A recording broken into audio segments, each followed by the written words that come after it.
Hello and welcome to another episode of Aristogenesis, coming to you from nordiskradio.se. This is episode number 11 and I'm your host Nestor. Today we are joined by a very special guest whose research and work has really made a difference and has contributed majorly to our understanding of the Indo-European Worldview and the philosophical, idealistic and authentic spirit of the Western civilization. The Western civilization that now finds itself in a seemingly unstoppable downward spiral of decline and decadence, fueled and driven by forces both obscure and plain obvious, forces which are entropic and centrifugal, pushing us away from that spiritual center which has always been and still is the life-giving source and the very backbone of our culture. I'm very happy and honored to have with me today Dr. Alexander Jacob. Welcome to Aristogenesis, Dr. Jacob. Thanks. It's very good to have you here. Well, I'm pleased to be here.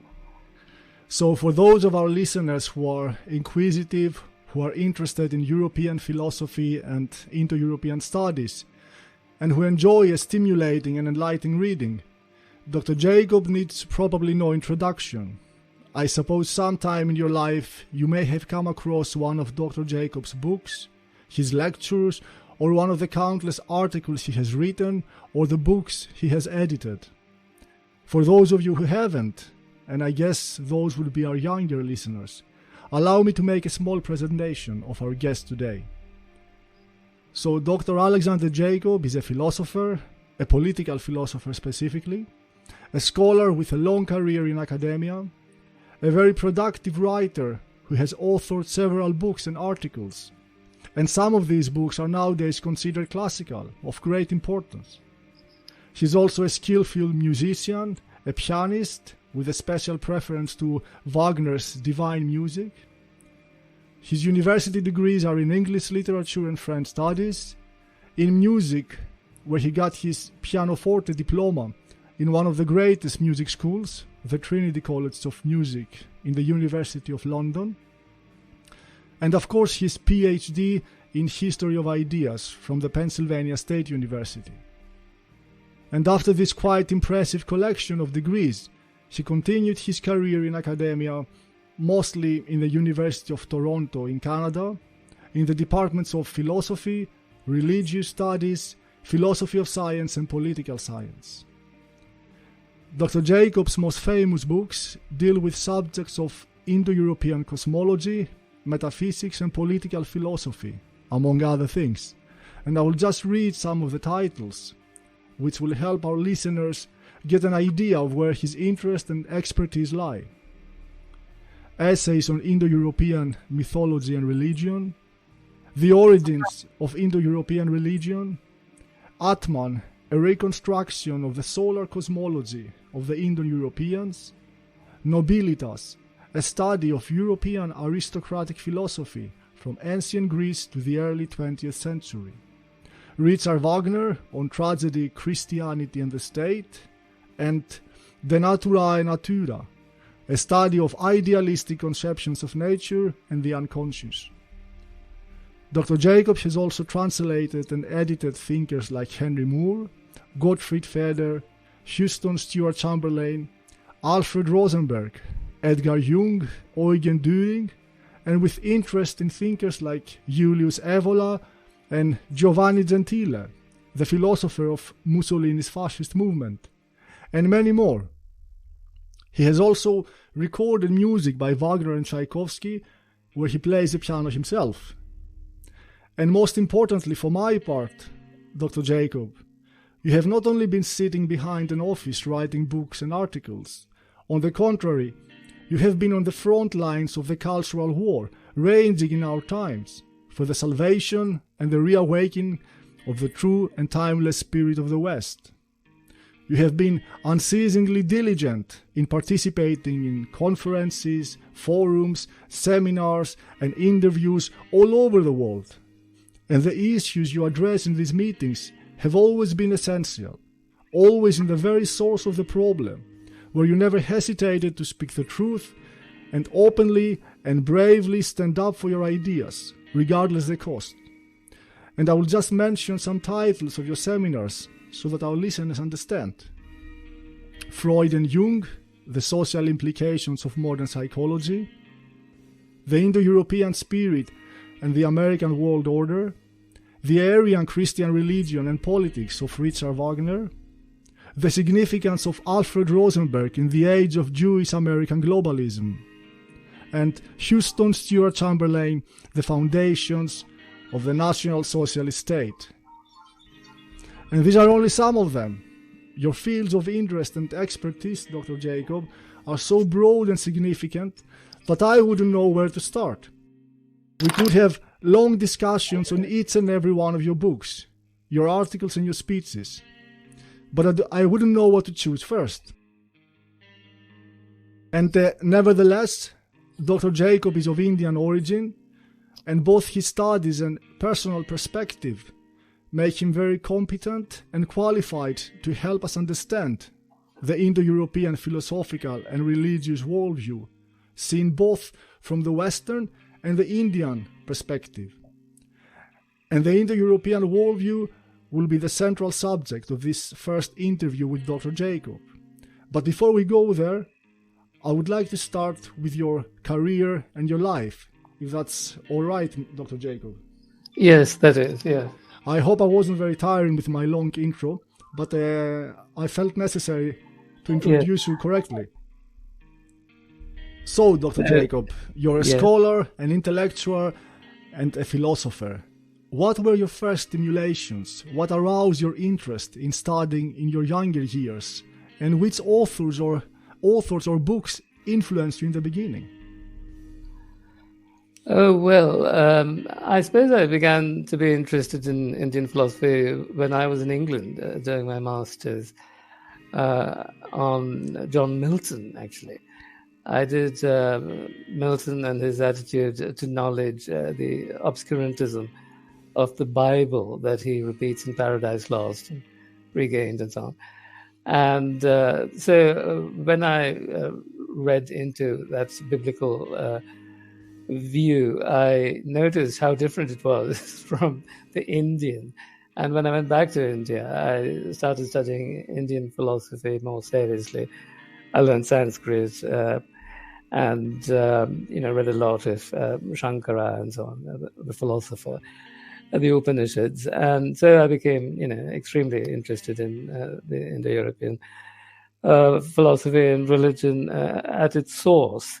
And when I went to America to do my doctorate, I naturally chose a Neoplatonist philosopher, because Neoplatonism is the Western philosophical system that approximates most closely to the Indian. And so I chose a Cambridge Platonist, a Neoplatonist called Henry Moore, and I edited his works and so on. So that is how I began, I think, and then I have always continued in that direction.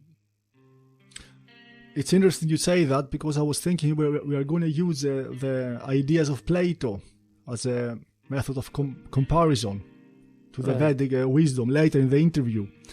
But and what led you to these specific fields of higher education later on? Is it the same source, the same?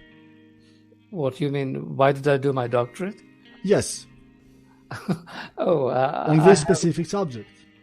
I have always had intellectual inclinations.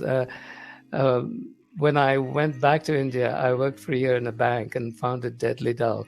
And that's why I left it and went back to academics. So I've always been interested in things intellectual, philosophical. So it was just natural that I continued to do my doctorate in America. Oh, well, that's great. But you have also worked and edited on many German conservative thinkers and philosophers of the modern times, we can say. How did that came in the picture? Right. Well, you see, what I did for my doctoral thesis was Henry Moore's various works on natural philosophy. That is, the subject that was most studied at that time.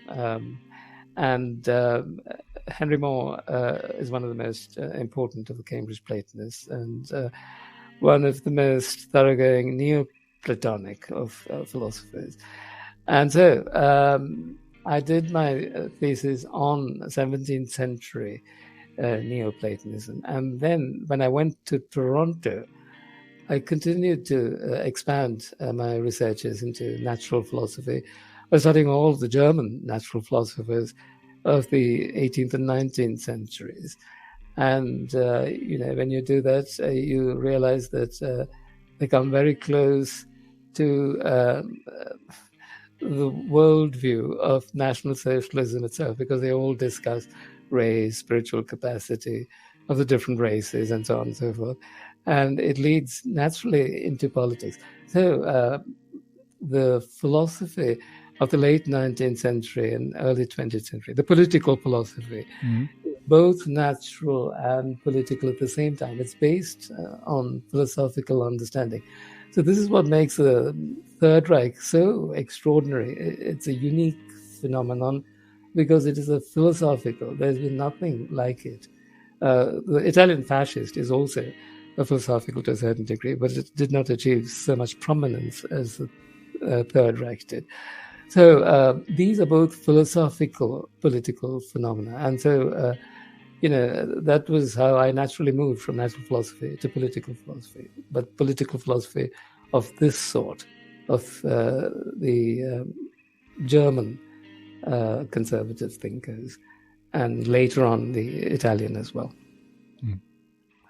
And obviously, you have all the credentials to be in the very heart of the academic world. But you are dealing with these controversial subjects and thinkers, the aristocratic philosophy, the anti-democratic, the importance of race, even the role of the Jewish element. And all this stand on the exact opposite side of the doctrines of cultural Marxism, which seem to saturate almost entirely the modern academic world. So how did this academic world and the universities where you worked react to this subject? How were you met and treated? Well, I was a postdoctoral fellow for several years in several departments, as you mentioned, at the University of Toronto. When you're a postdoctoral fellow, you're like a visiting professor. You don't have to deal with undergraduates. You don't give lectures to large numbers of students. So there was no problem. You only have to give one talk at the end of your research, at the end of a year, to the faculty, that is, the professors and the graduate students. So, the level of discussion is much more elevated, and there's not much scope for, vociferous objections or any remonstrance. So it's a very different kind of setup from normal professorial work. And so I didn't face much opposition. It was just discussion in small groups. That was, however, a few decades ago. Do you think it's possible in today's Canada, that has become almost like a politically correct super mecca? Right. It is possible at a postdoctoral level. It is not possible at a professorial. If you're accepted into the faculty, then you must follow their rules. And then you have to be politically correct from start to finish. Yeah. So I did not become a professor there because I knew I would stand very little chance of survival there. So I chose to teach English in Europe instead. Yeah, and I guess that gives you an intellectual freedom also to write and think as you will, without limiting yourself according to their rules, as you say. Right. But you have also been very diligent, as I said earlier, in participating in different seminars and conferences. And I looked through them, and to be honest with you, some of them I have heard of, and some of them I just heard for the first time. Like the one in Spain, the Libreria Europa. Can you talk to us a bit more about that? Oh, Libreria Europa is an organization that was run by Pedro Varela. It has been banned in Spain, and it's the subject of a lot of litigation and so on. He's at the moment not allowed to propagate his views, and his books have been confiscated and so on and so forth. That is a great pity, because I used to go from different countries in Europe to Barcelona every year to give a talk there. And he's a steadfast nationalist and a very honorable man. And he's still in Barcelona, but he's waiting for all these court cases to be cleared and that sort of thing. So, I enjoyed my visits to Liberia, Europa very, very much. But it seems that the modern Spanish Inquisition has restricted him a lot. He's not allowed, Is that correct? Well, it's true. But he was selling a lot of books on the Third Reich and even, I think, on the Holocaust. I'm not sure. And those subjects are somewhat forbidden these days. But he had that bookshop for several years, I think, and he was doing quite well. Because I remember being there, and large numbers of people attended all these conferences that he arranged. What is your personal impression of the man, Pedro Varela? I told you, he's a marvelous person, very committed to the cause, and unchanging in his views, and very, very honourable and helpful as well. I stayed with him last year in Barcelona as well. So, he's a close friend of mine. Great. And then the next society I read about was the Danish Society for Free Historical Research. That is Dr. Christian Lindner's. He is dead, I think. He passed away quite recently. Exactly.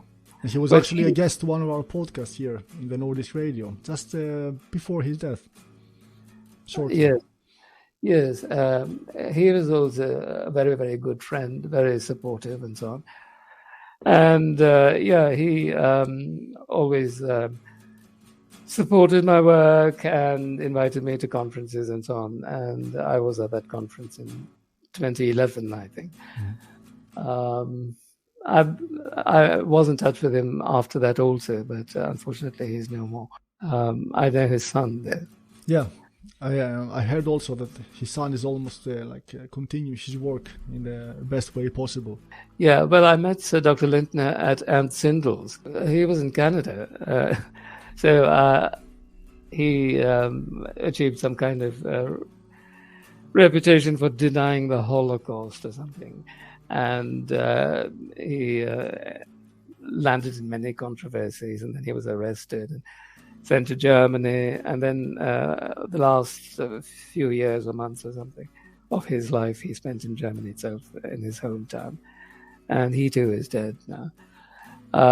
But that is where I met Dr. Christian Lindner in Toronto when I was working with Ernst Sindel.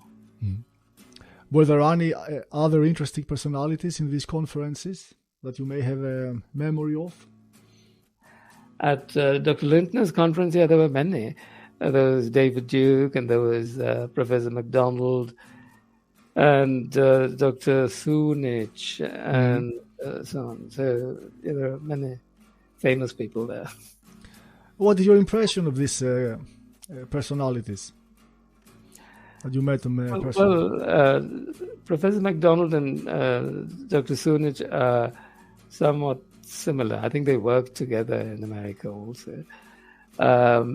They come from an academic background. Professor MacDonald is a psychologist, I think, and he's written on the Jewish question, a very interesting set of books, which I have referred to and cited and so on in my own book. Dr. Sunich, I think, just talks about the modern liberal worldview and the problems of it.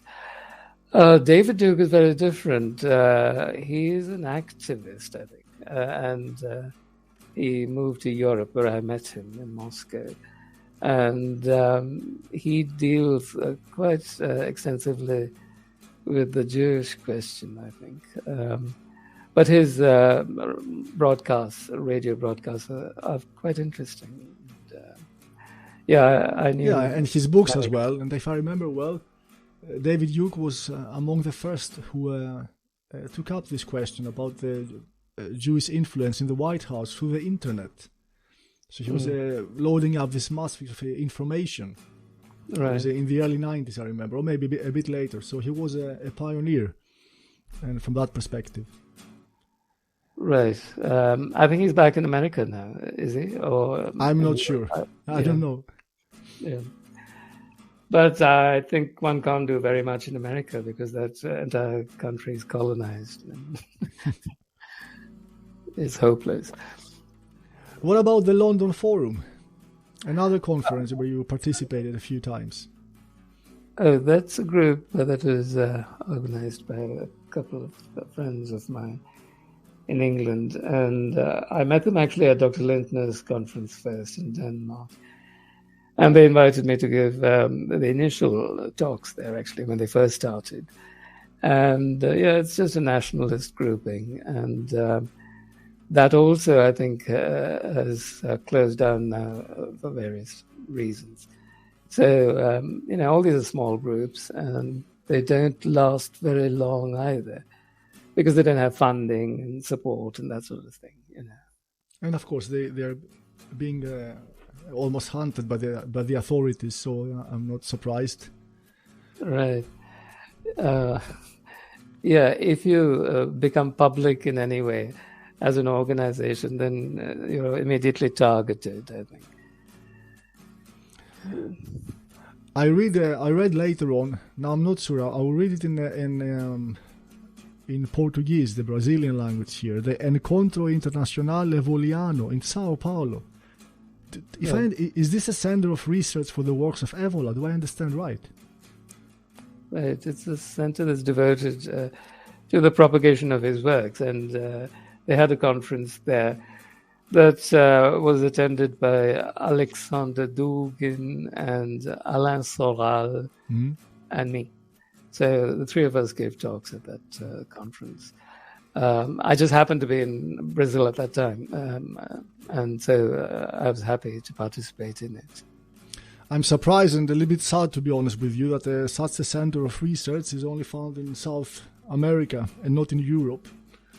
Well, I think they have some centers in Italy and so on. But they must have some. They should, but I'm not sure. Now you mentioned a name that is a bit controversial and very interesting, Alexander Dugin. Have you met him personally? Have you had time to discuss with him? I met him there. He didn't speak very much because he doesn't speak very much English, I think. But I met him briefly, and I know of his work. I don't know if his work is so original. He keeps propagating this fourth political theory or something. That is correct, yeah. And I don't see the need for so many theories. There's no need to add a fifth and sixth, because we have the past already to learn from. And I believe that fascism is the natural successor to aristocracy, and that is enough. As long as one restores it in a pure form and in an intellectual form, there's no need to keep on creating various combinations and permutations of all the political theories that have existed so far. Yeah, I agree with you. Sometimes people are trying to create something new that is less controversial, but it seems to me that we just have to stick with what we already have. It is enough. What is important has already been said by the great thinkers and philosophers of our people. Right. Dugin, by the way, is a Russian, and all Russians are essentially Russian, and they do not sympathize with the National Socialist worldview at all. You know that they conducted a great war against Germany. Yes, I know. And they think that they are the victors of it. I think they are, more than the Americans, because they did all the fighting. So, they're proud of that, and they can't be the same as the Central Europeans. They're quite different. Yeah, I understand. Yeah. Now, Dr. Jacob, if we come to the second part of the interview, okay, which I would like to discuss with you the Indo-European Worldview. Now, in Aristogenesis, we use the terms Indo-Europeans and Aryans as synonyms. I know that they are not originally, but let's say it's a modernism we have chosen to adopt. In most attempts to study the Indo-European heritage, people usually neglect the Indian part of the term, this immense treasure of Aryan wisdom that has survived almost unchanged within the vast volume of the Hindu and Vedic traditions. So, highlighting the Vedic traditions from India is not only an attempt to be fair to the term Indo-Europeans, but mainly because it is within the Vedic traditions that the distilled essence of our forefathers' wisdom was recorded and systematized into a complete system that seems to have directed the Indo-Aryans' philosophy, their worldview, their established religion, and the structure of their society. It is a tradition adopted and protected by the people and the old states. Now in Europe, in Greece, in Rome, and later in the North, of course, similar ideas and philosophies were conceived, but they were primarily conceived by specific individuals, the intellectual elite, who did create philosophical currents and schools. But these lofty ideas did not reach the recognition and acceptance by the organized societies, the states and kingdoms, as they did in India. And it is exactly these philosophical ideas I would like to discuss with you, Dr. Jacob, today. These ideas which compose the foundations of the Vedic traditions and the worldview of the classical Greek philosophers, like Plato, who today will represent Europe and the West in this summarized comparative study I attempt to do in the program. And of course I take this opportunity while having you as a guest, both because of your origin and because it is a field that you have written a lot about. Is that okay, Dr. Jacob? It is, yes. Well, first of all, in the European studies, it began quite early and was concentrated around the late 19th and early 20th centuries and so on, especially in Germany. And they had translated, a lot of the Sanskrit works, and immediately they developed a great fascination for it because they were, surprised by the intense focus on the self, the Atman, in the Vedic scriptures, Vedic religion, which is very, very unusual compared to anything Western or Hebraic. And so, they thought that this is just like the idealistic philosophy of Germany. You have Kant and Fichte and so on talking about the self. Das Ich und das Nicht-Ich und so weiter. So the discovery of Sanskrit came at the right time when the German philosophers had also discovered the self by themselves. And so it was a confirmation of their own worldview and viewpoint. And so it was very felicitous what happened in Germany particularly, with the idealistic philosophy and the discovery of Sanskrit literature. But there's something I should tell you. Later on, in the Third Reich especially, this Indo-European was simply generalized as Aryan, and they called all Indo-Europeans Aryans. That is a term that they could not have used so freely because it is restricted only to the Indians and the Iranians. Only they call themselves Aryans. So the Indians and the Iranians, by the way, have a language that is not Western Indo-European, but Eastern Indo-European. It belongs to the Shatam group of Indo-European languages and not to the Kentum, which is Western Indo-European. Yes. So their approximation of this term is somewhat false. In any case, they said they were Aryans, even though they're not originally called that. They're Germanic. I know. I was sure that you would take this up, but as I said, we chose it to use it a little bit differently. It's a matter of understanding. But now you mentioned also the early German, can we call them, I don't know, Indologists, because you have also edited a book from Professor Paul Droysen, who was a professor of philosophy in the University of Kiel in the late 800s. And the book is called Vedanta, Plato and Kant. Right. Where exactly he highlight, I haven't read it, but I guess he addresses similar matters of this, let's say again, Indo-European comparative philosophy, correct? Right.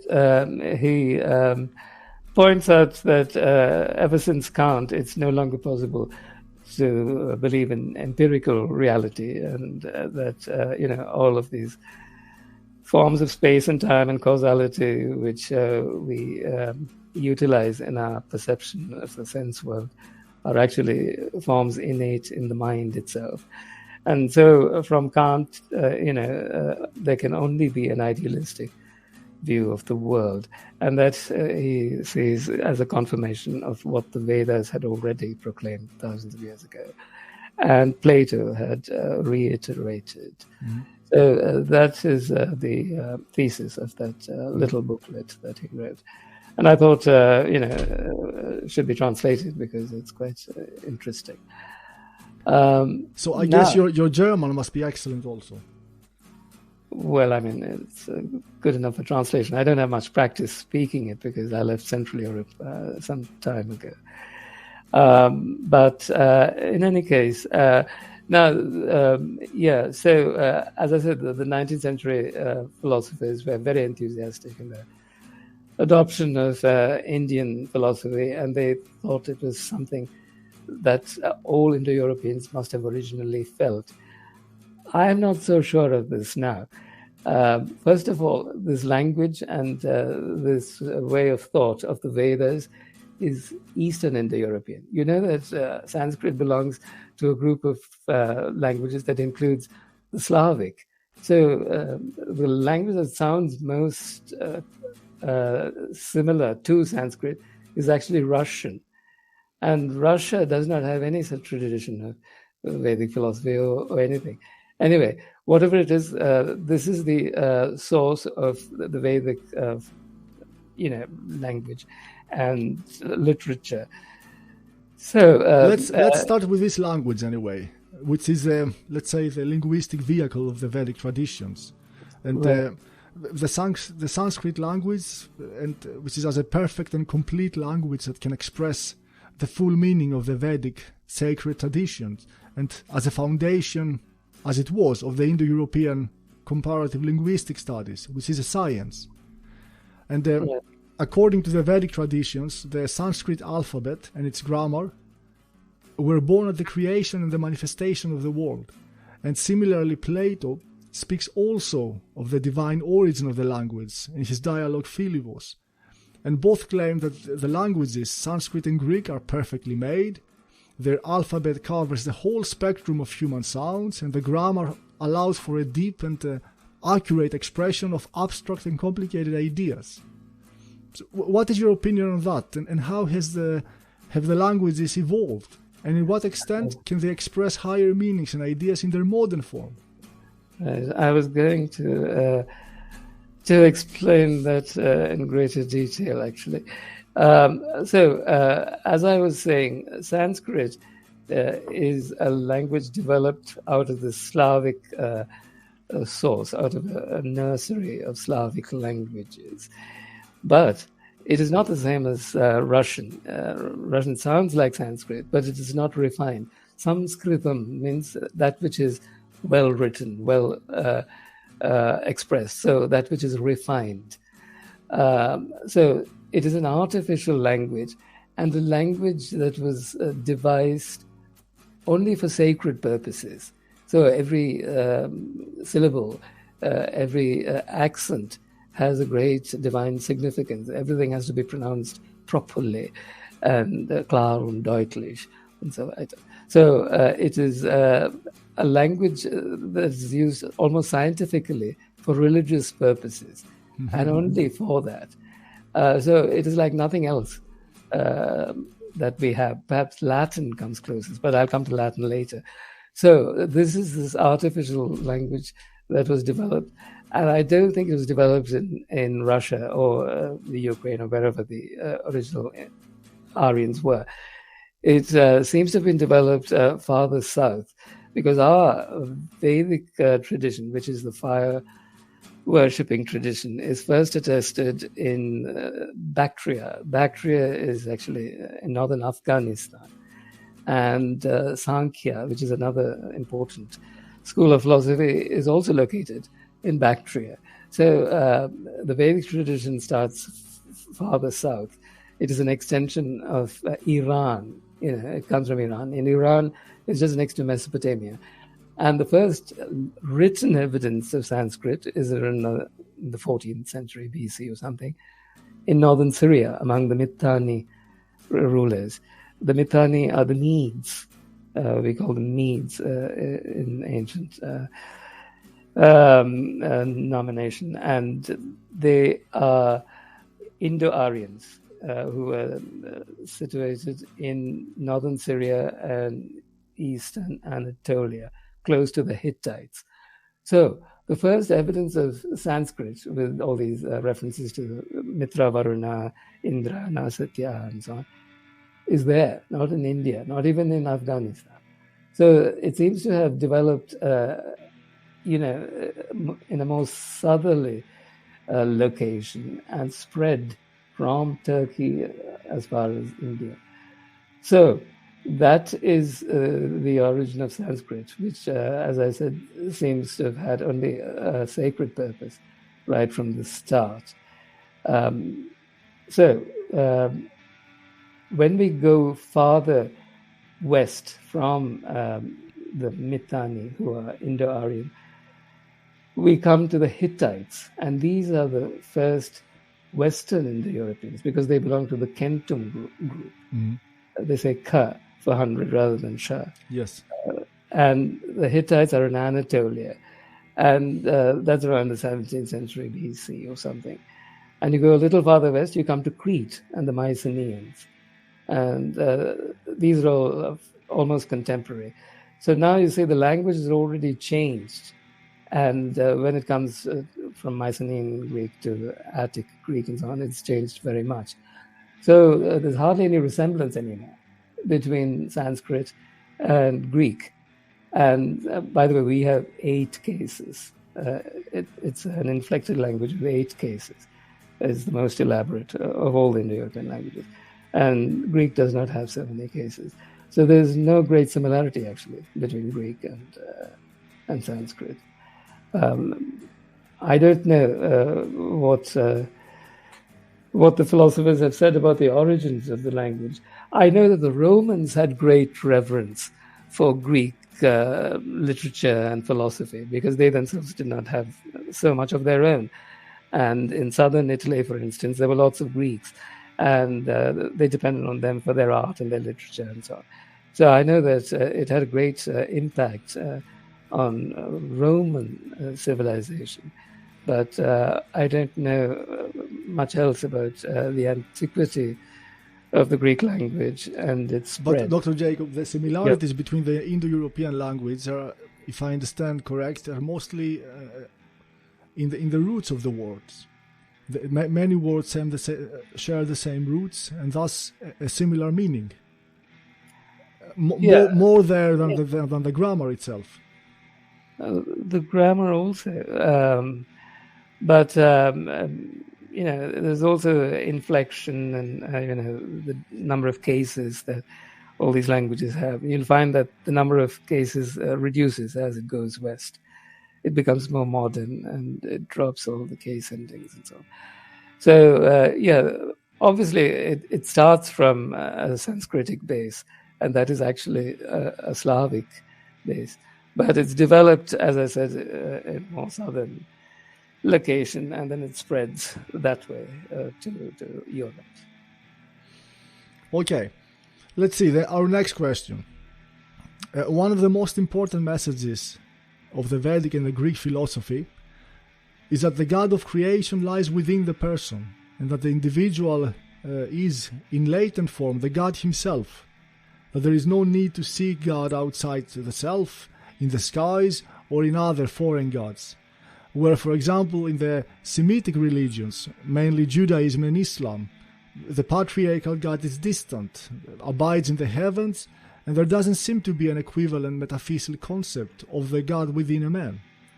What do you think about that?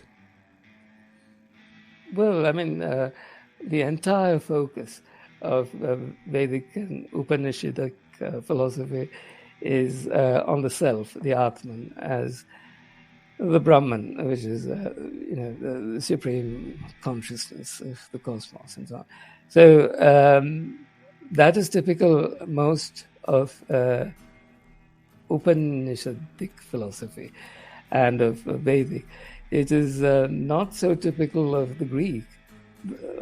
Platonic philosophy is more focused on the unreality of the world, but mostly on a world of ideas, of forms, I think. Plato has a very developed doctrine of forms, of ideas, that we do not have in India at all, because once we understand the world as unreal, we don't need to dwell much longer on it. Ideas, by the way, are more epistemological than ontological, because these are our ways of perceiving the ultimate reality. And insofar as they have an ontological value, they are not so valuable except one form, one idea, and that is the idea of the good and the true and the beautiful. That is the idea of God itself. Only that is a perfect idea. Everything else develops through interaction with the world of matter, and so if you want to move from the world of shadows, as in Plato's Republic, to the world of light, then you have to move through ideas, trying to apprehend the original forms of things. But this is only a way of knowledge. It is not a metaphysical category. So that's one difference between the Platonic worldview and the Indian. Ours is entirely metaphysical and ontological and based on the unique reality of the self. Everything else is just Maya or illusion. Now you said the kingdom within us. That is most evident in Christianity, is it not? The kingdom within you and so on. That comes through Christ, I think. I always consider as a Neoplatonic influence in Christianity, in the process of the, let's say, Europeanization of the Christian religion. So I'm not sure that this is original. Well, it may be original to the Christian doctrine, which is very different from the Judaic. And insofar as he talks about his own divinity and so on, he's a kind of God-man, a kind of Vedic spiritual figure. So, right, I think Neoplatonism also developed a little after Christ, the turn of the eras, as it were. So, it's common to both Neoplatonism, I suppose, and Christianity.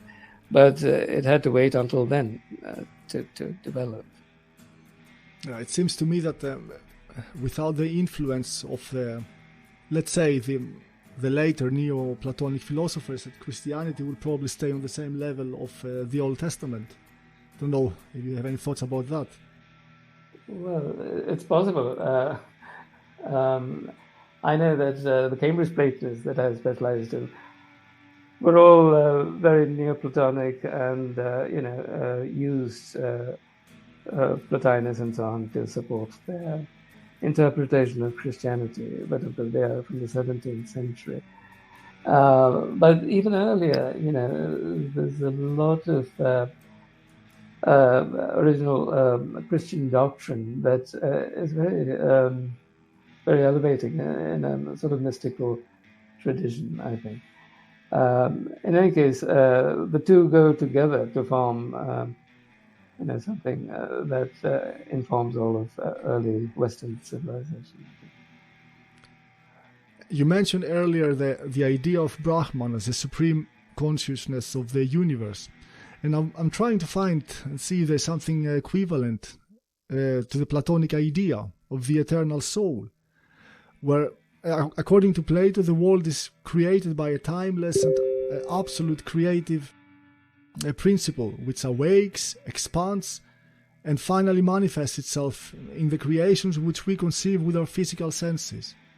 And Plato considered this creative principle to be a universal soul, who is an absolute beginning and the fundamental value of the creations, uninfluenced by anything else. And he says it's moved only by itself, beyond the ever-changing physical world, transcending space and time, unborn, eternal, and all-encompassing. Aren't these aspects similar to the idea of Brahman? Right. Yeah, this is the Demiurgos, right? The creator of the world in Timaeus. Right. And this is a scientific study. It's a discussion of natural philosophy of that time. And you might say that, Brahman in Vedic philosophy is somewhat like Demiurgos, because Brahman is the creator. But how does this creator create? And that is the question. In Plato, I think he has a perfect plan in his mind or something, and he imposes it on the chaos to create a cosmos. In Vedic philosophy, it's different. Brahman as a creator actually assumes already a macro anthropomorphic form, like a cosmic man is the first man, and it's called Purusha. Purusha is man, like Adam in the Hebrew tradition, Adam Kadmon in the Kabbalah and so on. Right. So when the Atman, the original self, the original divinity, is filled with desire, it is transformed into this cosmic ideal. This is only ideal, not yet manifest, form of a man, Purusha. And it's this Purusha who, in engaging with matter and then being divorced from it by Kronos and so on, the theogony of yes. Theseus. Right. Then becomes manifest physically, and then sinks to the underworld, and then rises again as the sun and so on. So this is the entire cosmogony, the creation of the cosmos and the sun. All of this starts with the Purusha, and the Purusha uses this magical force of Maya, which is illusion. So what he is using is a kind of energy, and that is the subject of Sankhya, which is a school of philosophy in India. And it distinguishes immediately the three aspects of energy as sattva, rajas, and tamas. And all of the universe is informed by this energy. And the degree to which any material object possesses either sattva or rajas or tamas, it is superior or mediocre or inferior, spiritual or material, So it's a different scientific explanation. It's based on energy, on a discussion of the constitution of the world soul, if you might call it. World soul is a category of Neoplatonism, particularly. So it's an understanding of the creation through the energy that infuses the creation. Whereas in Plato, at least, it's more geometrical, it seems to me. Yeah. We'll come back to the three Gunas and the Platonic triangles a bit later. And I would like to ask you a little bit about the nature of the Indo-European religion now, after the metaphysics. It seems to be polytheistic in appearance, but it is monistic in essence. And I think this principle is expressed philosophically in the Vedas, where it is said that all the gods are the soul, and they all abode in the soul, this universal soul, the divine principle. Could you elaborate a little bit on this idea? The soul, you mean, is Atman. Yeah, everything is focused on the Atman in the Vedas. because that is the ultimate reality. Everything else is Maya, an effect of Maya, of illusion. For us, there's no doubt at all. There's hardly any need for any discussion. Only the degrees to which you consider the empirical world as real, may differ. So you have the three schools of Vedantic philosophy. One is Advaita philosophy, which is non-dualistic completely, and that is the school of Shankara. And then you have Vishishtadvaita, which is a qualified Vedantism, dualism, as it were, and so on. So you can discuss the degree to which the external world has any reality, but that it does not have an essential reality is clear to everybody. So that is our system, and that is because of the Upanishads. The Upanishads are the most important philosophical part of the Vedas. The Vedas are mostly liturgical texts which is used for chanting during the fire rituals, the Soma rituals, and so on. So those are just for the priests. They do refer to various gods and so on, and they may have some philosophical significance, but that is not their main purpose. The Vedas are not works of philosophy. The Upanishads are. The Upanishads go straight to the point, to the Atma, and then expand on it as the Brahman and so on. And the various schools of philosophy just reinforce this Upanishadic intuition in many different ways, as I said, either completely or in a qualified way. You mean the various schools of Vedic philosophy, or Indo-European in general? No, just Vedic. We're still talking about the Vedic. We have 6 schools of philosophy. One is Sankhya Yoga, the other is Nyaya Vaisheshika, and the other is Vedanta. So 3 schools divided into 2 each. So these are all Vedic schools. Quasi-Vedic, if you like. Sankhya is not completely orthodox. But in any case, all of the schools of philosophy are, much later developments. The Upanishads are very, very early, of course. So anything that is based on the Upanishads is very clear about the nature of reality. So that is that. Now, you're talking about the Western or the Greek? Or? No, I thought about the Indo-European religions, that they seem to be polytheistic with many different deities. Right. Yeah, Hinduism is also polytheistic, but that is at a different level. Yeah, I told you about the cosmogony. The cosmogony is also imagined in a mythological manner as, being first manifested in an ideal form as a cosmic man, and then, that cosmic man then becoming materially manifest as the cosmos, and then transmitting his energy into our own universe and our solar system as the sun. So when this process goes on, obviously there are many energetic forces at work, and the principal ones are deified in many different ways. So you have Brahman as that deity that supervises the initial creation, and then you have Ganesha, the son of Shiva, is like Zeus in Greece, and Zeus is the same as Dionysus when he goes to the beyond the world, and then is restored as Apollo.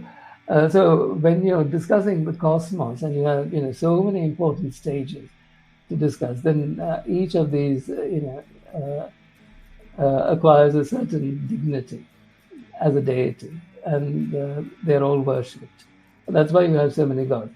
But this does not have to do with the original Atman that is at the source of the creation itself. So philosophy is different from religion. Religion can be polytheistic, but philosophy is always monotheistic. The problem with Hebrew monotheism, by the way, is that it has no understanding of its own transcendental deity. It knows nothing because it has no philosophy, it has no metaphysics, it has no mythology, it has nothing, no understanding of the cosmos. And so it is a complete emptiness and sterility, which is completely different from our monotheism in our philosophy, because it is based on a metaphysical understanding of the universe, which of course is not just a single atom. It's obviously cosmic and has many different parts to it, and so many different deities governing the different parts also. So I just thought I should refer to this monotheism business.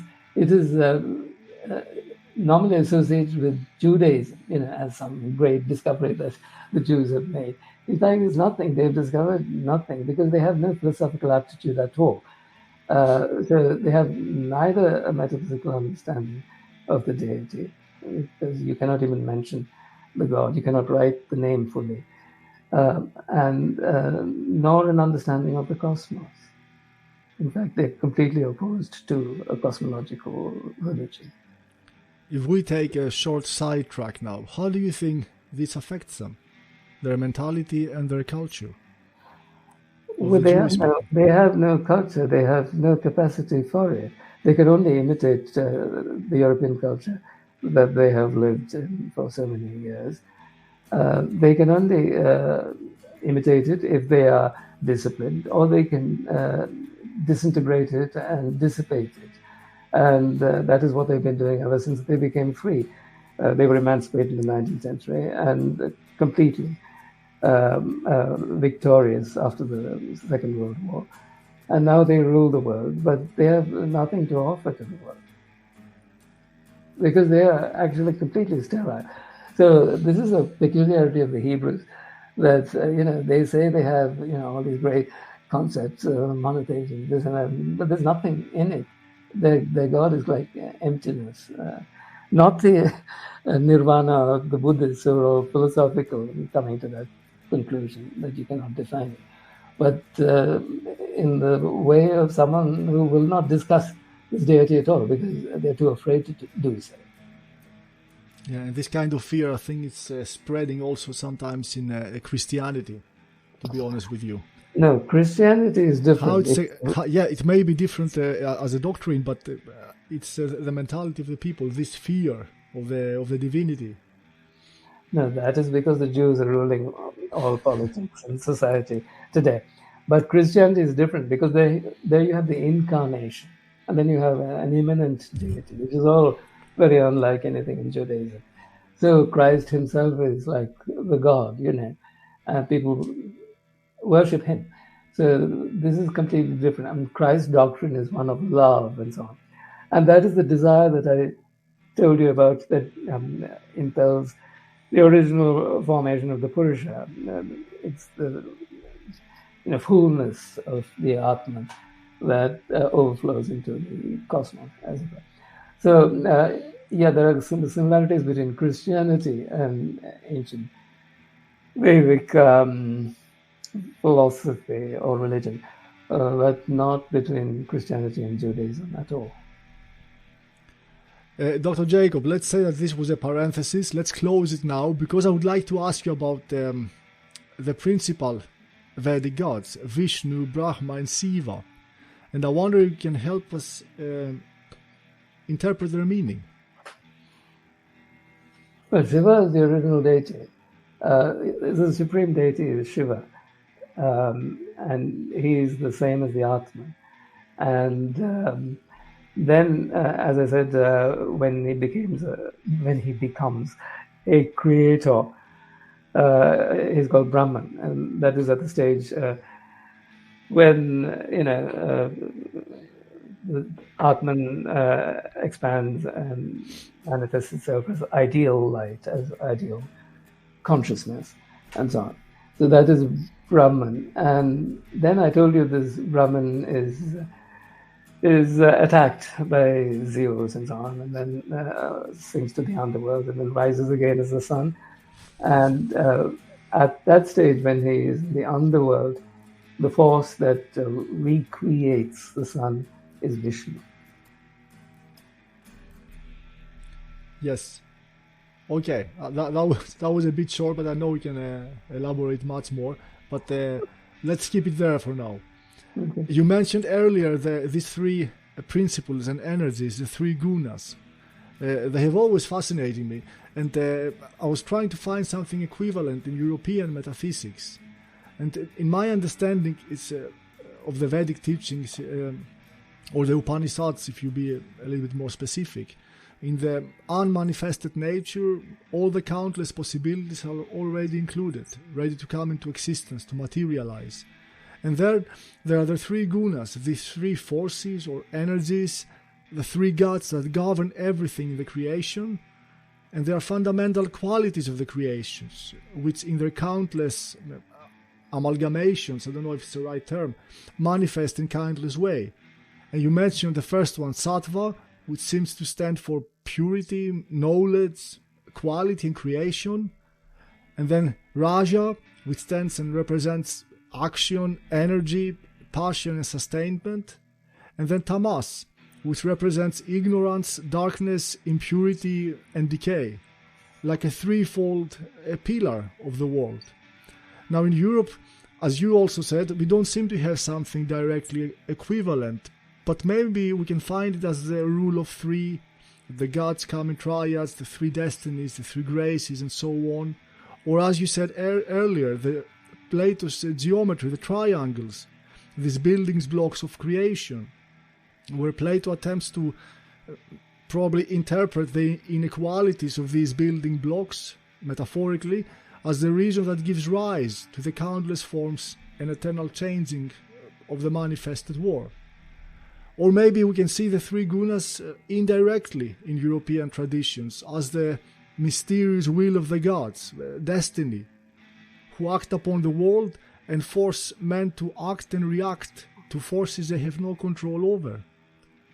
What do you think? Is it impossible to find something equivalent in European metaphysics? Well, the three qualities are qualities of energy, as I mentioned.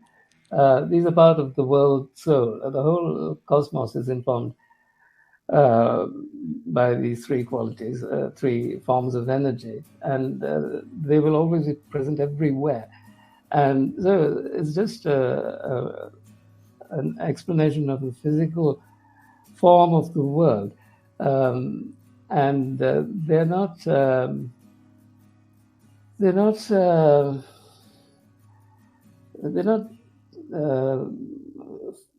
fates or anything. They're not, fates that rule man. They are qualities that characterize all external empirical reality. Now, they're also within the individual soul, the psychology of man. And there you have, people who have more sattva, more rajas, or more tamas. And that is how they are distinguished into castes. Did you know that this is the basis of the caste system? That, actually, I did. Yes. Right. So, if I understand right, it's they also direct the social hierarchy. So the priests have the sattva quality, the warriors and rulers the raja, and I guess the commoners are tamas, and maybe even the ages, the golden, the bronze, and the iron can be related to these qualities. The yugas. Yeah. No, we have actually four yugas. I'm not sure about the yugas, but certainly the individual, is determined by his particular guna. Guna is the energetic quality. So the Brahman has this sattvic quality because he's most spiritual, and the Kshatriya has this, energetic, warrior-like character, and so is rajasic. And tamasic are people who are slothful and indolent and so on, not capable of very much. These are the common people. So that is how you have three castes. And the only two castes that matter are, of course, the Brahmins and the Kshatriyas. The people don't matter very much. So closest to this is the tripartite division of the soul in Plato, where you have the logisticon and the timoides and the animal part of the soul. And he says, that soul is best which is ruled by the logisticon, by reason, or higher reason, if you like. So that is the closest, I think, to the Guna doctrine in India. Yeah, that's probably correct. But you said now how Plato is using this logistikon, the reason, the higher reason. So could you explain us this? What do you mean by when you say the higher reason? And what is the higher, what is the lower reason in that case? Oh, well, Plato, I didn't specialize in Plato, but I know that he differentiates between knowledge and opinion, right? So knowledge is based on an intuition of the truth, whereas opinion is fluctuating and so on. So it actually is important in later European philosophy also. The theory of right reason in the Renaissance is very important. It's not just reason, but right reason. It's the reason of the universe, if you like, of a superior kind of entity than man. And that is something that would correspond to the logistikon. And after that Renaissance period, you have just reason being venerated. The Enlightenment, becomes an age of reason. It's just rationalistic. And that is very limited, because our intellect is very limited, as Kant went on to show. So that is the difference between our intellect, which only has a practical purpose, and this higher intuition of reality, which is based on a higher reason. Yes. And isn't this kind of intellect, which has practical purposes, that also is the source of the modern materialism? Aren't these two connected? Yes. Well, I mean, rationalism is a great misfortune philosophically, because it has succeeded in developing this industrial civilization that we live in and cannot get out of. And technological, if you like, here reason is supreme, because you need just mathematics to be excellent in any field. And this is very limited because it only serves practical purposes. And then the higher reason is completely forgotten. I mean, nobody even knows that it exists. So, rationalism, Descartes, Spinoza, all these people, have ushered, even Isaac Newton and so on and so forth, Principia Mathematica and so on. All of this is just for technology, which is triumphing these days. So, that is a problem. And then spirituality just recedes into the background, into the cloisters, which I never visited, except by a few monks and so on.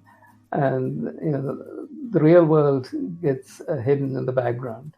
And this false takes its place, the false world of Las Vegas and Dubai and so on. Exactly. Right. Very good examples, Las Vegas and Dubai. Yeah. Right. You mentioned now about this Platonic idea of opinions versus true knowledge.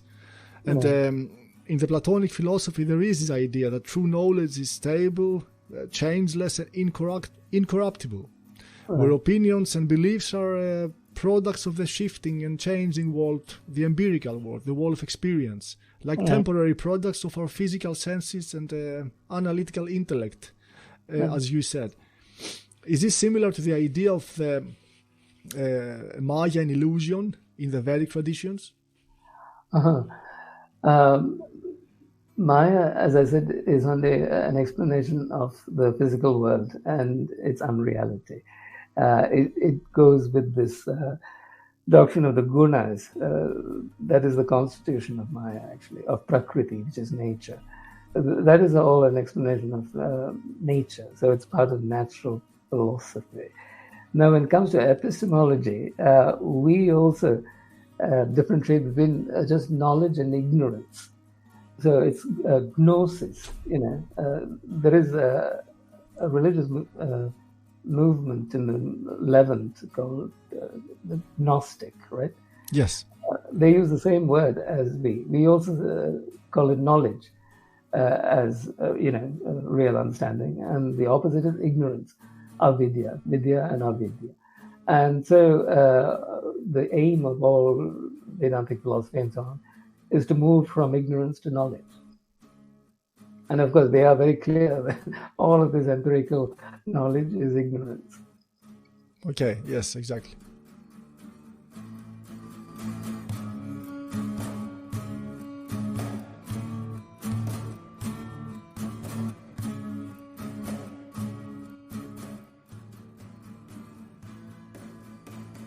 So, Dr. Jacob, let us continue with Plato a little bit further.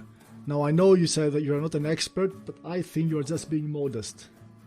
And I will insist a little bit more to this Platonic ideas, the theory of the Platonic ideas and forms, and try to find something equivalent in the Vedas. And this, as he means it, Plato, the ideas and forms, this non-physical and absolute and eternal essence of all things, of which objects and matter in the physical world are merely imitations, forms which transcend space and time and exist eternally in the realm of ideas, like the causative elements behind the endless flow of the physical world and the elements which are actually the objects of true philosophy. And he actually makes an attempt to describe them in his work, the Symposium, or the Banquet, as sometimes it's translated. And I will quote him only for a paragraph. And he says, "First of all, it, the idea of beauty, is ever existent and neither comes to be nor perishes, neither grows or gets lesser. Next, it is not partly beautiful and partly ugly, nor at one time beautiful and another time ugly. It is not in one respect beautiful and in other respect ugly. Its beauty is not affected by the position of the observant as to seem beautiful to some and ugly to others, but existing ever in the singularity of form, independent by itself, while all the multitude of beautiful things partake of it in such a manner that, though all of them appear, come to be and die, it, the form of beauty, grows neither greater nor less, and is affected by nothing." I'm a little bit surprised that something similar or equivalent we cannot find in the Upanishads. What do you think about that? Well, I told you that there is only one idea that the Upanishads concentrate on, and that is the idea of the true and the good. This addition of beauty to it in Greece is typical only of Greek culture. Mm-hmm. You can say that the absolute is true, that is certain, and that is also good. Rather than good, the Vedic concept is of blissful. The highest reality is Paramananda, that is supreme bliss, as it were, which is the positive counterpart in Hinduism of the nirvana, that which is undefinable in Buddhism. So that is the scope of the definition of the deity or the ultimate divinity in Hinduism, in Vedas, and so on. So this question of beauty that you have brought up now is not a philosophical question in India. Aesthetics is not such an important part of our philosophy. I understand, that there is perfect beauty, but it seems to me an abstraction that is the mind perceives or intuits perfect proportion or something, and calls that beauty. I think it is very useful, but it's very Greek, and that is why Greek culture is incomparable in its artistic achievement. We have not had any such artistic development in India, but the Greeks have had that, and that is useful, but it's not part of our philosophical systems. So, as I said, only the idea of the true and the good, or of the supreme reality, this Atman or Brahman, is important for us. All the other ideas, as I said, are only the forms which are conveyed by this Purusha at the moment of creation. You know that I mentioned Maya is ultimately the vehicle of the creation, and that is just a kind of magical energy. And what is receiving all of the ideas in the Purusha is matter. Matter is nothing at all. It is like evil, actually, in Neoplatonism and so on. So it is just the inability to receive the divine form completely. That is matter. So insofar as it receives, the divine form more or less fully, it is divine. Insofar as it does not receive it, it is material. So all of the other ideas that we have, lesser ideas like the idea of a horse or a pig or a cat or something, are not important at all. They are only reflections of the imperfection of matter in reflecting the thoughts, if you like, or the thought of God. Okay, I understand. Yeah. Let's move to another subject. Reincarnation in Vedic traditions and in Europe. Let's take the earliest European perspective first. It was the Pythagoreans in the 6th and 5th century BC who claimed that the soul is subjected to regular reincarnations through different eras, and the philosopher Empedocles, who believed that the soul, through a process of purification in these reincarnations, can be free from this cycle, the cycle of reincarnation, and join the eternal soul of the universe. And Plato, again, and I'm sorry for being so consisting here, writes how the soul is eternal and therefore must never be destroyed and migrates across different bodies. And he argues that this is how we should account for this innate, a priori knowledge, this reminiscence of the forms. And he argues that this way the soul transcends to higher or regress to lower levels of existence until it's purified and absorbed into the universal consciousness. What can we find in the Vedas on this subject? Not in the Vedas.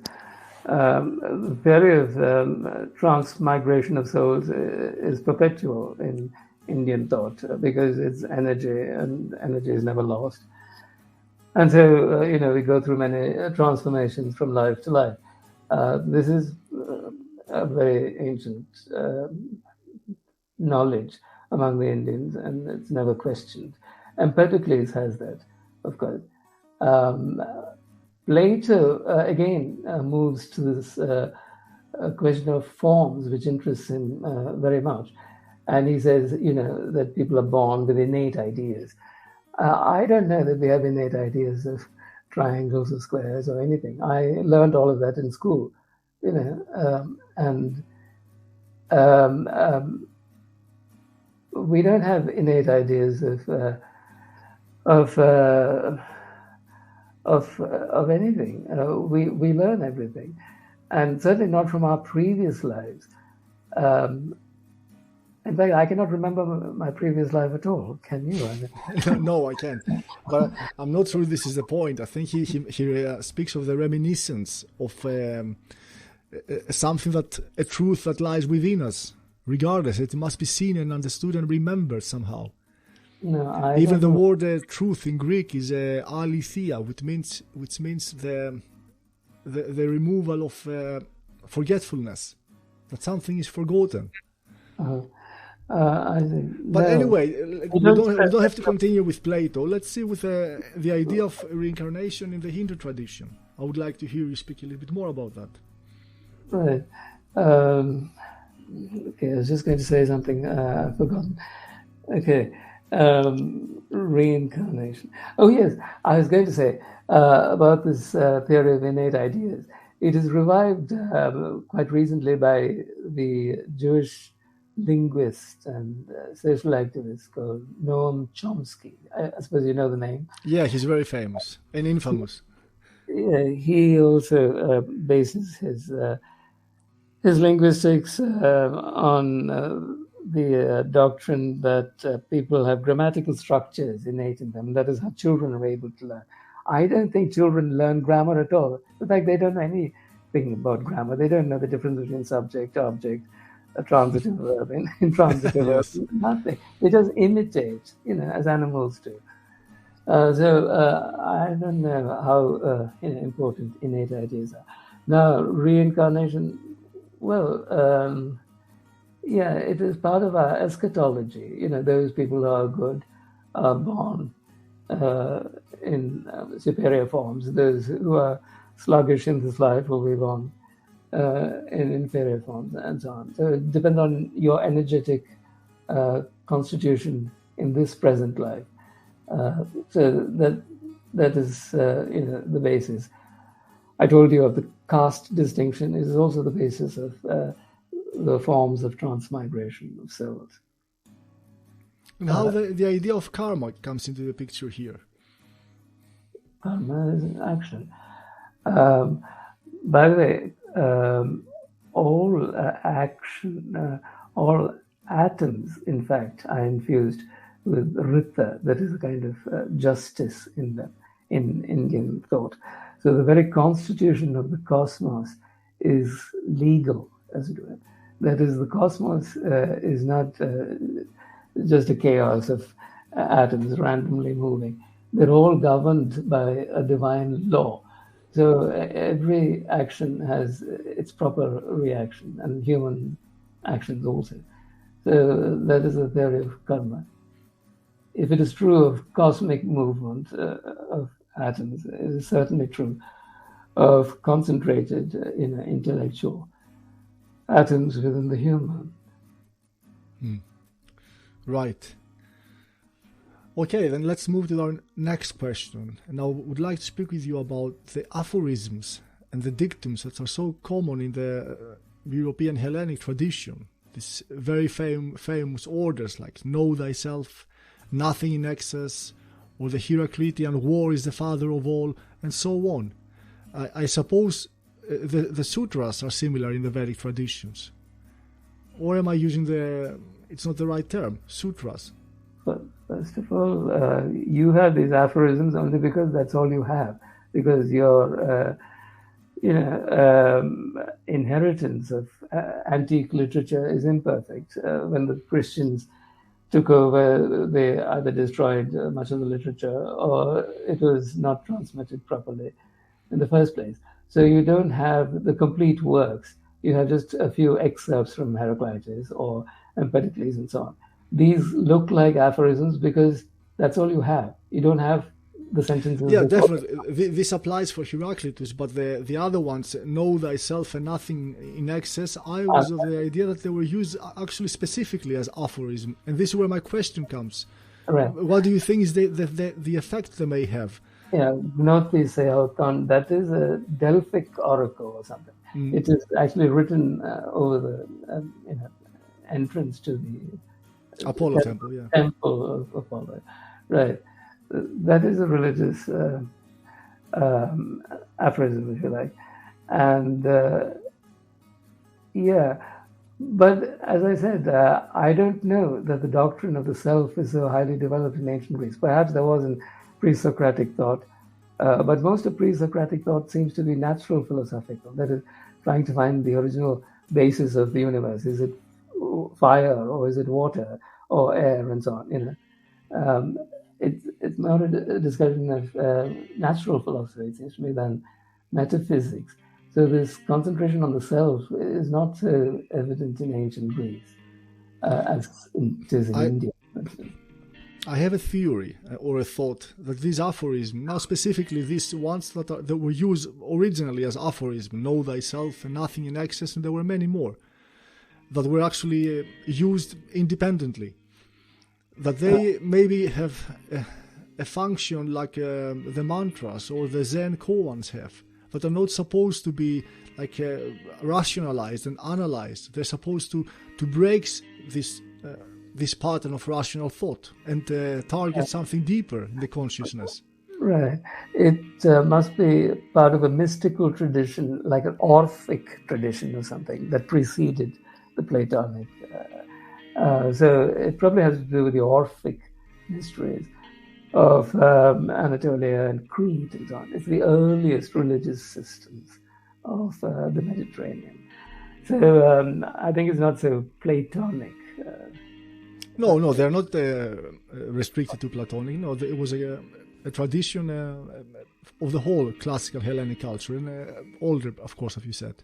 Yeah, well, it's possible.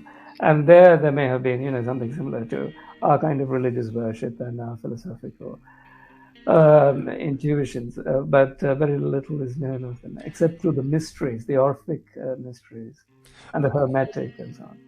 I have found similar, let's say, aphorisms, but I'm not sure if they are used like aphorisms in the Vedic traditions. Now, I will not dare to pronounce the Sanskritic variety of it, but I will say it in English, like you are that and I am Brahman, the consciousness is Brahman. Don't they work also in a similar way, like a food for meditation? Well, it's part of the Upanishads, and they're part of larger texts. They don't stand by themselves. They're part of a whole discussion of the subject, and then, these sutras are extracted and repeated. So they're part of literary texts. Okay. So they're never used in some kind of forms of meditation, something that somebody will elaborate and think about himself. Yogis may employ some of these devices, but ultimately they make sense only in philosophical discussion, because what the yogi does is not just repeat phrases. He has to control his breath and so on. It's another physiological kind of exercise. It's much more complicated. Okay. Let's move to another question, and that regards the great epic poem of India, the Mahabharata, and specifically a part of it which is called, I think, translated in English, the Divine Song, the Bhagavad Gita, which often it's studied separately. And there is a sentence there that has always caught my attention, and I will quote it. It says, "Man comes to perfection, realization, only by total dedication to his personal mission, duty, and inner nature.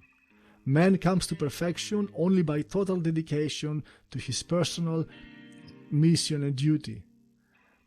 Do we underestimate the importance of this dharmic dictum? And what can it imply for our personal lives and for our collective orientation? Yeah, this is the caste system.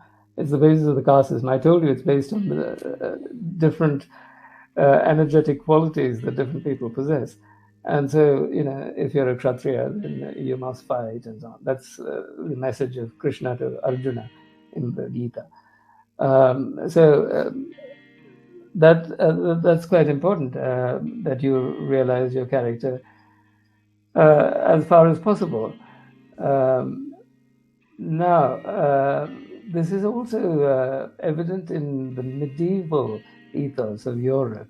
You had a guild society where people worked in different crafts and occupations and perfected their expertise and passed that expertise on from generation to generation. So all of this is part of the same system of perfecting your capacities, your individual capacities. We, of course, are completely ignorant of it now, because we think we can do anything we like with our computer studies and technology and so on and so forth. And so ultimately you get a lot of, spurious, fraudulent products in the modern world. Whereas if you concentrated on your real talent, your God-given talent, then you would be far more excellent in your life and its effect. And of course, your talent doesn't have necessarily to be professional. It may have to do with the different aspects of your character, what you are made to do, and what is your destiny to do, what you are created to do, and follow in your life. Right. Yeah. So that is something that we are very clear about, and of course, the Brahmins, will always be Brahmins. The Kshatriyas always Kshatriyas, and so on. So when you have that passed on from generation to generation, it is a long tradition, and it becomes innate in the society. And that classification of different people according to their different spiritual capacity, I think, is a sound one. So that is about the different duties that people have and must accomplish. By the way, the whole concept of duty again is resurgent, not in Greece, I think, so much as in Germany. And Germany, especially in the Prussian state, which is of course a militaristic state, and there the idea of duty becomes preeminent, honor and duty and so on. And this continues into the Third Reich as well. And all of this is very elevating from a Kshatriya point of view, if you like. And it's very peculiar to Germany. We don't have any practical examples of it. We have it in our society in our different castes, but there's no injunction to be heroic or anything. And in fact, the German ethos is a much more heroic one than the Indian. That all of these different castes and the various duties related to the caste are only for a harmonious organization of society. And ultimately, every Brahman's life is also divided into different stages. First is brahmacharya, then grihastha, vanaprastha, and sannyasa. That is, as he grows older, he leaves the world increasingly. And all of this is based on the ultimate Vedic knowledge that this world is unreal and must be abandoned. So that is all the call to duty is among the Indians. It's a duty to leave the world altogether. In Germany, it's different. It's about devoting yourself to your nation as a larger community and so on. And then sacrificing yourself, but almost literally, if you like, so that you give your whole life to this cause of the development of the society in which you live. So that is far more developed in Germany than in India. Yeah, and a very noble idea it is, actually. But again, according to this part of the Bhagavad Gita, I always thought that it's very similar to the Greek one, know thyself. It may implement exactly the same thing. Well, the Gita is an Upanishad. It's actually an interpolation. It's a philosophical text inserted into an epic. An epic, can be extensive. In fact, Mahabharata is the longest epic ever written or something. It's already long, and then they put this thing as well in it.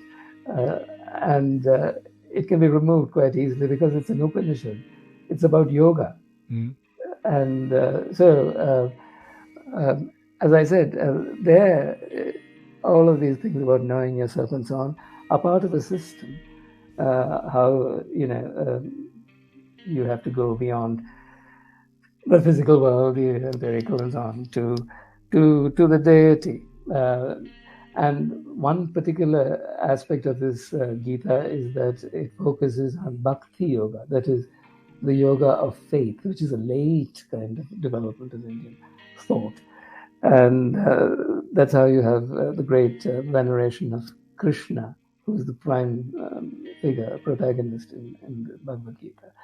So it becomes a text for the Bhakti Yoga movement, as it were. So that's all. That's the value of the Bhagavad Gita. It is only one of the many Upanishads. There are many more important Upanishads, more significant in terms of size and also in terms of their yogic content. So anyway, that is that. So this Gnoti Sayatan, as I said, is part of another tradition, a mystical tradition that is probably Orphic or something, which is pre-Platonic, probably even pre-Socratic. Mm. Would you say, Dr. Jacob, that the political dissidents of our times, either as activists on the streets or on the political struggles or as intellectuals, are the Kshatriyas of our times, the warriors? No, not at all. They're just protesting on the street. The warriors are born warriors. They don't become that by shouting on the streets or something. So this is the innate character. It's a different concept. It's not something that you develop through deeds. It is your nature. So that is one distinction initially. Now, if you feel that your life must be devoted to a certain cause, a political cause, then you are like a Kshatriya. That's true. But just the fact that you participate in demonstrations doesn't make you a Kshatriya. No, of course. Definitely. I agree with you. I was just thinking, how if we can locate the Kshatriyas and the warriors of our times, how are we going to locate the Brahmanis and the higher castes? The Brahmins are philosophical. The Brahmins are philosophical. Those who have a complete compulsion to concentrate on the deity, on the divinity and things above the world. That is the quality of a Brahmin. And actually the original Brahmins were also like magicians. They had magical powers, and that's how they rose to the first rank in society. So that is something very, very lofty and spiritual. That is the Brahmin. Of course, the Brahmin has that power of ruling society as well, because he's consulted on every political occasion as an advisor and so on and so forth. So he must retain that preeminent position even in secular fields. There's the Brahmin. And the Kshatriya is just a ruler. I mean, all the aristocratic families are Kshatriya, aristocratic families of Europe, I mean, because they have been that for hundreds of years. They are the Kshatriyas of Europe. Right, and the development of the aristocracy in Europe will be probably the subject of our next interview. So I would like to thank you very much, Dr. Jacob. It was a long discussion, but I tried to take the opportunity to clarify in the best of our abilities some very important philosophical ideas of the Indo-European worldview, with your help, of course. In our second interview, we will talk more about European philosophy, politics, the role of the state, and discuss the various German and other conservative thinkers you have edited. We will also discuss modern European history, the world wars, the role of the aristocracy, and the future of the Western civilization. So thank you, Dr. Jacob, and to all of you, thank you for listening, and join us next time with a second and hopefully even more interesting interview with Dr. Alexander Jacob. Thank you very much. Thank you very much. Okay. Bye-bye. Goodbye.